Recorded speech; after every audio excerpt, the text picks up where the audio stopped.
Bismillahirrahmanirrahim. Assalamualaikum warahmatullahi wabarakatuh.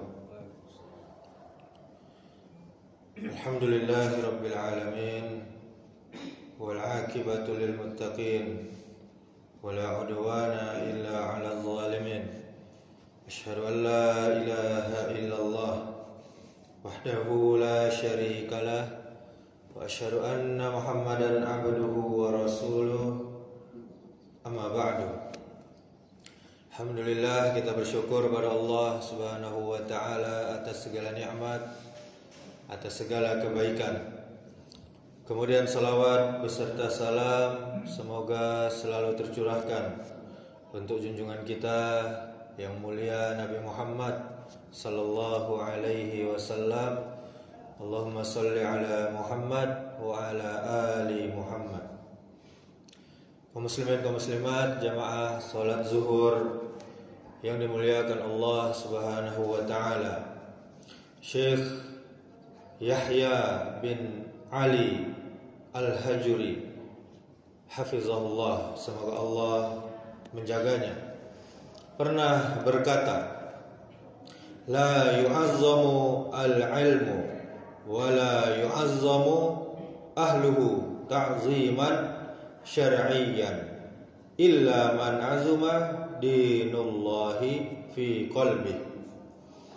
Tidaklah seseorang itu mengagungkan ilmu dan para pemilik ilmu, yakni para ulama, dengan pengagungan yang syar'i, kecuali orang yang telah mengagungkan agama Allah di dalam hatinya. Dalam cuplikan nasihat Syekh Yahya Al-Hajuri hafizahullah kepada para peziarah atau pengunjung dari daerah Abyan, Yaman, yang datang ke markis atau pondok pesantren beliau. Apa faedah atau pelajaran ringkas yang bisa kita ambil dari nasihat tersebut? Yang pertama, yakni bahwa sikap pengagungan terhadap ilmu dan ulama itu adalah buah dari pengagungan terhadap agama Allah Subhanahu wa taala. Jika hati seseorang itu penuh dengan pengagungan, penghormatan terhadap agama Allah, maka otomatis dia akan menghormati ilmu dan ahlinya, yakni para ulama. Kemudian yang kedua, tanda lemahnya iman dan lemahnya sikap penghormatan terhadap agama Allah adalah sikap meremehkan terhadap ilmu dan para ulama. Kemudian yang ketiga, nasihat tersebut tadi hendaknya menjadi motivasi bagi para penuntut ilmu, khususnya ilmu agama Allah ini, agar menjaga hati dengan mengagungkan Allah Subhanahu wa taala dan mengagungkan agamanya. Karena dari situlah akan muncul sikap adab, beradab yang baik terhadap ilmu agama dan para ulama. Kemudian dalil-dalil yang menunjukkan perkara tersebut, di antaranya adalah firman Allah Subhanahu wa taala dalam surah Al-Hajj ayat 32. Zalika wa may yu'azzim sya'airallahi fa innaha min taqwal qulub. Demikianlah perintah Allah. Siapa saja yang mengagungkan syiar-syiar Allah, maka sesungguhnya itu berasal dari ketakwaan dalam hati.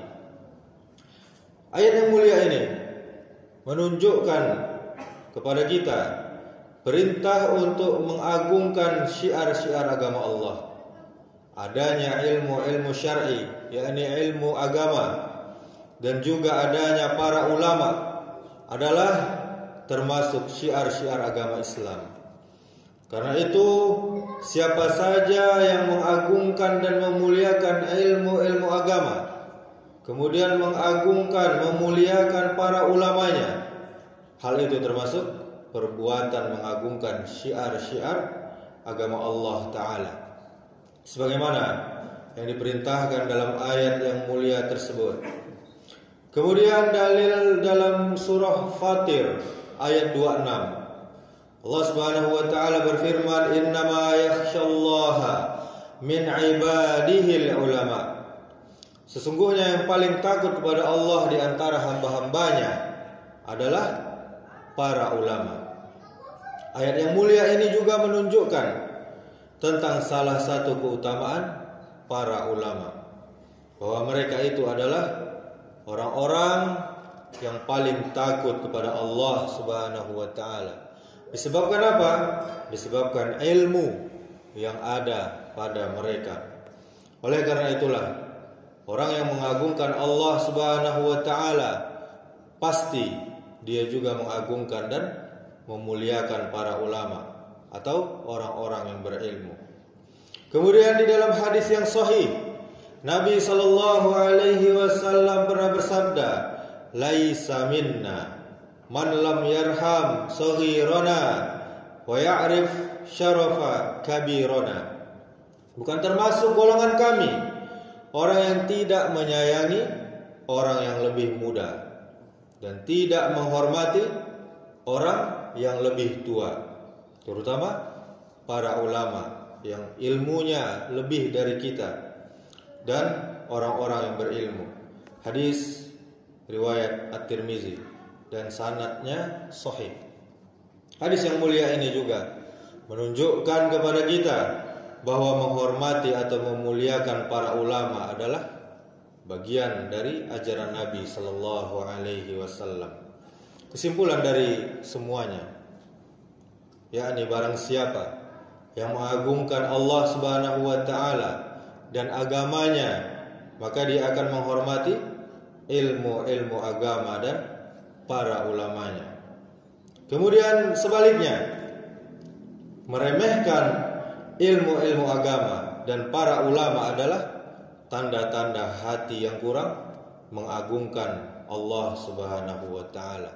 Kemudian dalil-dalil dari Quran, dari sunnah menegaskan bahwa menghormati para ulama adalah bagian dari ketakwaan dan pengagungan kepada Allah Subhanahu wa Ta'ala. Hakikat rasa takut yang benar kepada Allah hanya dimiliki oleh orang-orang yang berilmu atau diantaranya ulama. Karena dengan ilmu seseorang mengenal keagungan Allah, memahami syariatnya, serta menyadari akibat atau hukuman dari melanggar perintah Allah Subhanahu wa Ta'ala. Semakin dalam ilmu seseorang, semakin besar rasa takut, tunduk, kemudian taat kepada Allah Subhanahu wa Ta'ala. Untuk mendapatkan ilmu yang berkah, kita harus memiliki niat yang ikhlas, murni karena Allah Subhanahu wa Ta'ala, bersungguh-sungguh dan tekun dalam mempelajari agamanya. Kemudian menghormati guru atau orang yang menyampaikan ilmu.